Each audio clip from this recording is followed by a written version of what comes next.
Hello guys, welcome to my YouTube channel. तो इससे पहले तक हम लोगों ने इस चैप्टर में लिमिटेशंस ऑफ कूलम्स लॉ कर दिया था। अब हम लोग थोड़ा सा आगे बढ़ेंगे, Coulomb's law in vector form करेंगे। Coulomb's law in vector form में क्या है, जो हमारे पास कूलम्स लॉ है उसको हम लोग वेक्टर फॉर्म में लेके आने वाले हैं अब, ठीक है। तो मान लेते हैं यहाँ पे हमारे पास कोई भी दो चार्ज है, Q1 और Q2। ओके, तो अभी के लिए हम लोग मान लेते हैं ये दोनों चार्ज क्या है, पॉजिटिव के। इसका मतलब दोनों के बीच में क्या होएगा, रिपल्शन होएगा। ओके, तो इन दोनों के बीच में जो रिपल्शन होएगा इसको मान लेते हैं F12। जो Q1 चार्ज में फोर्स लगेगा रिपल्शन को, इसको मान लेते हैं F12। 12 बोलने का मतलब है कि जो फोर्स लग रहा है वो किस में लग रहा है, फर्स्ट वाले चार्ज में लग रहा है। और किसकी वजह से लग रहा है, 2 वाले चार्ज की वजह से लग रहा है। ओके, और दूसरा हम लोग यहाँ पे देखते हैं जो Q2 है, इसमें जो फोर्स लग रहा होगा वो है F21। इसका मतलब दूसरे वाले चार्ज में फोर्स लग रहा है लेकिन पहले वाले की वजह से लग रहा है। ओके, और जो Q1 का पोजीशन वेक्टर है वो है R1 और Q2 का जो पोजीशन वेक्टर है वो है R2। ओके, तो दोनों के बीच का जो डिस्प्लेसमेंट वेक्टर होगा वो होगा R12। R12 इसका मतलब इन दोनों के बीच की डिस्टेंस कितनी है, R12। R12 बोलने का मतलब ये है, जब हम लोग Q1 चार्ज में फोर्स की वैल्यू निकालेंगे तो उस टाइम पे हम लोग R21 लेंगे, जब Q2 में निकालेंगे तो R12 लेंगे। ओके, तो यहाँ पे देखिए F21 का मतलब क्या है, force on Q2 by Q1। इसका मतलब दूसरे वाले चार्ज में फोर्स लग रहा है पहले वाले की वजह से। अब पहले वाले चार्ज में फोर्स लग रहा है दूसरे वाले की वजह से, force on Q1 by Q2। Okay, according to Coulomb's law अब हम लोग कूलम्स लॉ अप्लाई करेंगे, दोनों फोर्स के लिए अप्लाई करेंगे कूलम्स लॉ। ओके, तो यहाँ पे ध्यान से देखिए F21 की जो वैल्यू होगी, यानी कि जो दूसरे वाले में फोर्स लग रहा होगा पहले वाले की वजह से, उसका फॉर्मूला क्या होता है, 1/4πε0 Q1 Q2 और दोनों के बीच की डिस्टेंस। ठीक है, जो 2 1 है इसका मतलब दूसरे वाले चार्ज में जो पहले वाले की वजह से फोर्स लग रहा है उसके लिए हम लोग डिस्टेंस लेंगे 1 2। 1 2 बोलने का मतलब है जो फोर्स है ना उसकी डायरेक्शन कौन सी है, 1 2। ठीक है, देखिए फोर्स तो हमारे पास दूसरे वाले चार्ज में लग रहा है पहले वाले की वजह से, लेकिन जो दोनों के बीच की डिस्टेंस है, जो फोर्स है उसकी डायरेक्शन कौन सी है, फोर्स की डायरेक्शन इधर लग रहा है ना फोर्स, इसका मतलब पहले वाले से दूसरे वाले की वजह से। ओके, इसीलिए हम लोगों ने यहाँ पे फोर्स 2 1 की डायरेक्शन ले रखी है 1 2। ओके, डिस्टेंस क्या होगी, 1 2 होगी, और ये हम लोगों को डायरेक्शन बताता है। ओके, तो नीचे देखिए अब सेम ऐसे ही हम लोग क्या निकालेंगे, F12 निकालेंगे। F12 की जो हम वैल्यू होगी यहाँ पे 1/4πε0 Q1 Q2 और जो R होगा उसकी वैल्यू होगी 2 1 का स्क्वायर, और ये इसकी हमको बताएगा डायरेक्शन। इसको हम लोगों ने लिख दिया इक्वेशन फर्स्ट और इसको हम लोगों ने लिख दिया इक्वेशन सेकंड। ओके, अब यहाँ पे देखिए हमको पता है जो R21 है, यहाँ पे देखिए जो दोनों के बीच की डिस्टेंस है, यहाँ पे देखना, यहाँ पे हमारे पास है Q1 चार्ज और यहाँ पे हमारे पास है Q2 चार्ज। ओके, जो दूसरे वाले चार्ज में फोर्स लग रहा है उसकी डायरेक्शन इधर को है और जो पहले वाले चार्ज में फोर्स लग रहा है उसकी डायरेक्शन इधर को है। इस फोर्स को हम लोगों ने नाम दे रखा 1 2। 1 2 बोलने का मतलब है पहले वाले में लग रहा है दूसरे वाले की वजह से। ओके, और इसको हम लोग नाम देंगे F21। अब देखिए अगर हम लोग, वैसे है तो ये डिस्टेंस सेम दोनों चार्ज के लिए, लेकिन हमको डायरेक्शन भी शो करनी है साथ साथ में। ओके, तो यहाँ पे देखिए जो दोनों के बीच की डिस्टेंस है, अगर मैं F21 की बात करूँगी यानी कि 2 वाले चार्ज में, अगर Q2 वाले चार्ज में हम फोर्स की बात करेंगे तो उस टाइम पे हम लोग क्या लेंगे, R, लेकिन जो डायरेक्शन है फोर्स की वो इस साइड को है, R12। ओके, सेम ऐसे अगर हम लोग इसके लिए करेंगे तो R21 होगा, क्योंकि इस साइड फोर्स लग रहा है ना, तो 2 से लेके 1 की डायरेक्शन होगी R की। ओके, लेकिन यहाँ पे ध्यान से देखिए जो R है वो तो दोनों के लिए सेम है, बस डायरेक्शन अलग अलग है ना। और हम लोगों को पता है जब कोई भी दो हमारे पास वेक्टर क्वांटिटी होती है, दोनों का मैग्नीट्यूड सेम होता है लेकिन डायरेक्शन ऑपोजिट होती है, तो उसके लिए हम लोग लिख सकते हैं R21 is equal to minus का R12। ओके, तो इतना आप लोगों को समझ में आ गया। ये जो R है ये एक वेक्टर की तरह हम लोग यूज़ कर रहे हैं, यहाँ पे दोनों की डायरेक्शन ऑपोजिट है लेकिन मैग्नीट्यूड दोनों का सेम सेम है, तो हम लोग ऐसे लिख सकते हैं इसको। ओके, अब यहाँ पे आ जाइए, R21 is equal to minus का R12, इसको हम लोग को इक्वेशन 3 लिख दिया, यानी कि यहाँ पे जो R21 का स्क्वायर है ना, इसकी जगह में हम लोग लिखेंगे माइनस का R12। ठीक है, तो इससे ये होगा, यहाँ पे हमारे पास क्या होगा, देखिए जो हमारे पास फोर्स की वैल्यू आई थी F21 की वैल्यू आई थी जो 1/4πε0 है, इसको हम लोग K लिख लेंगे, K Q1 Q2 upon R12 का स्क्वायर R12। ओके, और जो इक्वेशन सेकंड बनते हैं हमारे पास वो है 12 is equal to K Q1 Q2 upon R21 का स्क्वायर R21। ओके, तो हमारे पास जो इसकी वैल्यू आई थी R21 की वैल्यू हमारे पास ऐसे आई थी माइनस का R12। ओके, तो ये हम लोग यहाँ पे पुट कर देंगे, ठीक है, इस वाली इक्वेशन में पुट करेंगे हम लोग, ठीक है। तो F12 is equal to K Q1 Q2 upon, देखिए जो R21 है इसकी जगह में हम लोग लिख सकते हैं माइनस का R12 का स्क्वायर। ओके, और जो यहाँ पे हमारे पास वेक्टर का R1 R2 और जो यहाँ पे हमारे पास R12 है और जो इस वाले फॉर्मूले में हमारे पास R21 है, इसकी जगह में भी हम लोग क्या लिखेंगे R21, वो भी माइनस का। ओके, यहाँ पे हम लोग लिख सकते हैं माइनस का R12, ठीक है। तो इससे होगा क्या, यहाँ पे F12 is equal to K Q1 Q2 upon R12 का स्क्वायर। और यहाँ पे देखिए ये जो माइनस साइन है ये आगे आ जाएगा R12। अब देखिए ये जो पूरी वैल्यू है ना, ये किसकी है, F21 की वैल्यू है। इसका मतलब जो F12 होगा इज इक्वल टू माइनस का F21 हो जाएगा, ठीक है। और ये हम लोगों ने न्यूटन के थर्ड लॉ में भी पढ़ा था कि जो हमारे पास एक्शन रिएक्शन वाला लॉ होता है उसमें उन्होंने बोला था अगर कोई भी दो ऑब्जेक्ट एक दूसरे में फोर्स लगा रहे हैं तो दोनों का मैग्नीट्यूड सेम होगा लेकिन डायरेक्शन कैसे होगी, ऑपोजिट होगी। इसका मतलब हमारे पास जो FAB होगा इज इक्वल टू माइनस का FBA होगा, ठीक है। और ये हम लोगों को यहाँ पे प्रूव करके दिखाना था वेक्टर फॉर्म में। ओके, तो अब हम लोग आगे बढ़ते हैं डाइलेक्ट्रिक कांस्टेंट और रिलेटिव परमिटिविटी में।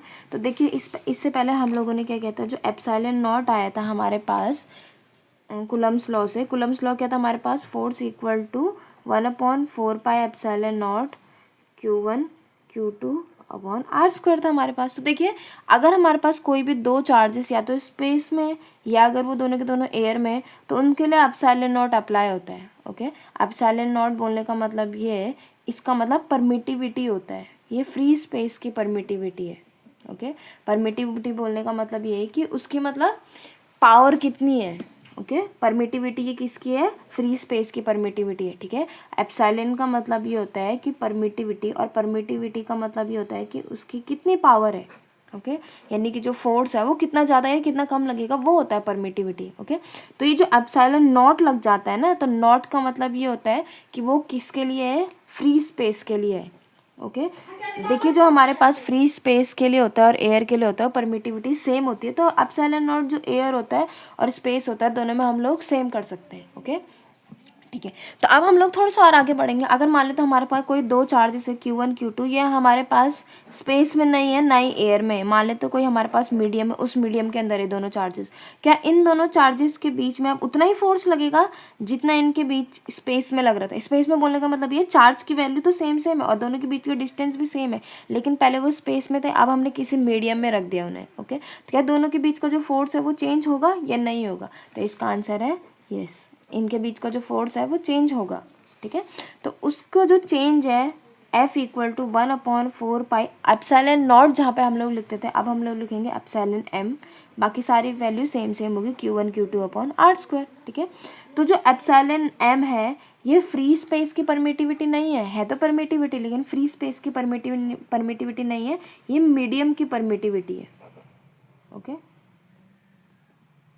तो ये किसी मीडियम की परमिटिविटी है। ओके, तो यहाँ पे देखिए अब हम लोग देखेंगे डाइलेक्ट्रिक कांस्टेंट और रिलेटिव परमिटिविटी क्या होता है। रिलेटिव परमिटिविटी बोलने का मतलब ये कि अगर हम लोग क्या करेंगे, it is defined as the ratio of absolute permittivity of medium to the absolute permittivity of the free space. Okay, अगर हम किसी मीडियम की परमिटिविटी यानी कि एप्सिलॉन M को एप्सिलॉन नॉट से डिवाइड कर देते हैं तो इसको हम लोग बोलते हैं परमिटिविटी, रिलेटिव परमिटिविटी। रिलेटिव बोलने का मतलब है कि हम लोग रिलेशन निकाल रहे हैं इन दोनों के बीच में, कि हमारे पास मान लें तो किसी मीडियम की परमिटिविटी है वो इससे कितने फ्री स्पेस की परमिटिविटी से कितने टाइम्स ज़्यादा होगी। बोलने का मतलब ये, अगर मान लें तो हमारे पास जो एप्सिलॉन नॉट है ना, एक बार मान के चले तो जो एप्सिलॉन नॉट, वैसे इसकी वैल्यू फिक्स होती है और मैंने आपको बताया भी था कि इसकी वैल्यू कितनी होती है।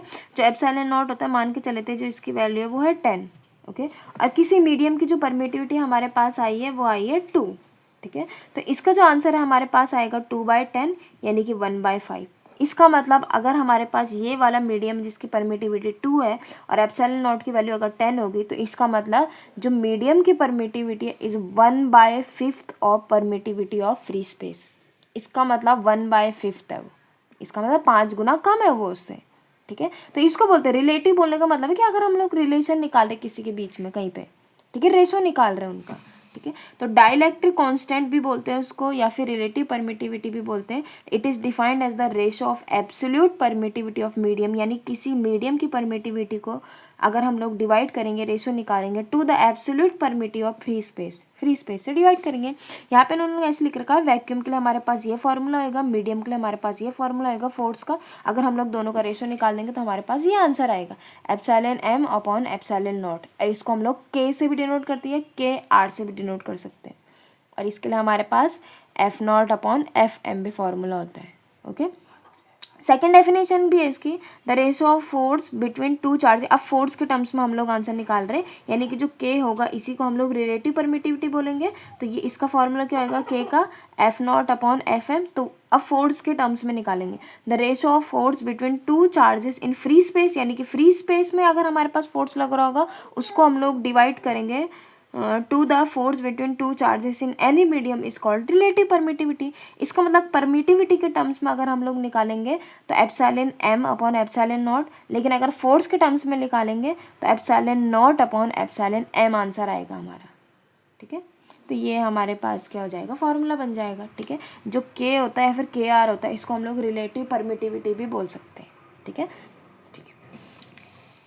तो यहाँ पे इसको थोड़ा सा एक्सटेंड कर रखा है, F not upon F M is equal to epsilon M upon epsilon naught. तो यहाँ पे क्या कर रखा है, इसको हम लोग के लिख सकते हैं, ठीक है। Epsilon F not upon F M is equal to K, यानी कि एफ एम किसके इक्वल आ जाएगा, एफ नॉट अपॉन के, ठीक है। तो हमेशा ये इस चीज़ को याद रखना, जो एफ एम होगा किसी भी मीडियम में जो दो चार्ज के बीच का फोर्स लगेगा ये हमेशा लेस देन होगा किससे, इससे, यानी कि स्पेस में सबसे ज़्यादा चार्जेस फोर्स लगता है स्पेस में किसी भी चार्ज के बीच का, अगर उनके डिस्टेंस और जो चार्जेस उनका मैग्नीट्यूड सेम है तो तब की बात कर रही हूँ मैं, ठीक है। अब थोड़ा सा न्यूमेरिकल की तरफ देखते हैं। हमारे पास कोई भी 2 पॉइंट चार्जेस है, दोनों की वैल्यू दे रखी है, रिपल ईच अदर, हमको पता है दोनों पॉजिटिव के तो दोनों एक दूसरे को रिपल करेंगे। फोर्स की वैल्यू भी दे रखी है, और the system is dipped in water of dielectric constant 81, जिसका डाइलेक्ट्रिक कांस्टेंट बोलने का मतलब के की वैल्यू दे रखी है अब की बार। Then what will be the force, इसका मतलब दो चार्जेस अगर हमारे पास कैसे फ्री स्पेस में तो उनके बीच का फोर्स है ये, लेकिन अगर हम लोग क्या रखेंगे किसी डाइलेक्ट्रिक कांस्टेंट में रखेंगे, ठीक है, जिसके लिए डाइलेक्ट्रिक कांस्टेंट कितना 81, तो तब कितना फोर्स लगेगा इस मीडियम में, कितना फोर्स लगेगा जिसका डाइलेक्ट्रिक कांस्टेंट 81 है, ठीक है। तो एफ नॉट की वैल्यू दे रखी है उन्होंने हमको 12 न्यूटन, के की वैल्यू दे रखी है 81, हमें वाटर में निकालना है, यानी कि पानी के अंदर डाल रखा है, वाटर के लिए निकालना है। तो हमको ये फॉर्मूला पहले से पता है, एफ डब्ल्यू equal to f not upon k, f डब्ल्यू इक्वल टू एफ नॉट की वैल्यू हमको दे रखी है, के की वैल्यू दे रखी है, आंसर आ गया इसमें हमारे पास, ठीक है। तो इसमें हमें चार्ज की जरूरत पड़ी ही नहीं बल्कि, ओके। सुपरपोजिशन थ्योरम देखिए, अगर मान लेते हमारे पास बहुत सारे चार्जेस है यहाँ पे, ये मान लेते Q1 चार्ज है, ठीक है। यहाँ पे देखते हैं एक बार, अगर मान लेते हैं यहाँ पे हमारे पास Q1 चार्ज है, यहाँ पे Q2 चार्ज है, यहाँ पे Q3 चार्ज है, यहाँ पे Q4 चार्ज है, यहाँ पे Q5 चार्ज है, ठीक है। तो देखिए जो Q1 चार्ज है इसमें मुझे नेट रिजल्टेंट फोर्स निकालना है, क्योंकि ये वाला भी इसमें क्या लगा रहा होगा, फोर्स लगा रहा होगा, ये वाला भी फोर्स लगा रहा होगा, ये भी फोर्स लगा रहा होगा, ये भी फोर्स लगा रहा होगा, ठीक है। इनके बीच के डिस्टेंस मान लेते हैं R1 R2 R3 R4 होगी, ठीक है। तो अगर मुझे इस चार्ज में नेट रिजल्टेंट फोर्स निकालना होगा तो उसको कैसे निकालेंगे, इस थ्योरम को बोला जाता है सुपरपोजिशन प्रिंसिपल, ठीक है, ठीक है। अगर हमें इस चार्ज में निकालना है टोटल नेट रिजल्टेंट फोर्स, तो अगर हम किसी एक चार्ज पहले अकेले अकेले निकालेंगे, अलग अलग निकालेंगे, सेपरेट सेपरेट निकालते हैं, ठीक है। तो F12 ये F13 है, क्योंकि हम पहले वाले ही चार्ज पे निकाले, Q1 पे ही हम लोग वैल्यू निकाल रहे हैं, तो हम लोग क्या लिखेंगे F12 F13 F14, क्योंकि 1 पे ही फोर्स निकाला जा रहा है, 2 की वजह से, 3 की वजह से, 4 की वजह से। और ये कैसे लिखने मैंने आपको पहले से समझा दिया था, ठीक है। थोड़ा सा आगे बढ़ते हैं। यहाँ पे देखिए जो टोटल फोर्स लगेगा Q में is equal to F1 is equal to F12 plus F13 plus F14 plus dot dash plus F1n, यानी कि n नंबर ऑफ अगर हमारे पास चार्जेस होंगे तो इतना फोर्स लगेगा हमारे पास। और हमेशा याद रखना उनका वेक्टर सम होगा हमेशा, ठीक है। डायरेक्शन लेने भी ज़रूरी है, बिना डायरेक्शन के हम लोग ऐसे प्लस नहीं कर सकते, डायरेक्शन इज़ इम्पॉर्टेंट, ओके। अगर हम लोग इसको इंटीग्रल फॉर्म में लिखेंगे तो ऐसे कर देंगे, ठीक है। अब थोड़ा सा और आगे बढ़ते हैं, कंटिन्यूस चार्ज डिस्ट्रीब्यूशन देखते हैं। मान लेते हमारे पास कोई भी एक लेंथ है या फिर एक एरिया या एक वॉल्यूम है, उसमें हमारे पास चार्जेस है, ठीक है। तो उसका डिस्ट्रीब्यूशन देखेंगे, ठीक है, ठीक है। अगर हम लोग 3 टाइप के हमारे पास चार्ज डेंसिटी होती है, ठीक है। सबसे पहले देखिए extremely close charges from continuous charges distribution. मान लें तो हमारे पास कोई एक लेंथ है, उसमें कंटिन्यूस चार्जेस है, उनके बीच का डिस्टेंस नहीं, वो जो हमारे पास लेंथ है उसमें बहुत सारे चार्जेस हैं, ठीक है। तो charge is create in nature so distribution is continuous, ठीक है। चार्ज डेंसिटी आर 3 टाइप्स, हमारे पास 3 टाइप की चार्ज डेंसिटी होती है। फर्स्ट है लीनियर डेंसिटी, ठीक है। तो लीनियर डेंसिटी देखते हैं एक बार।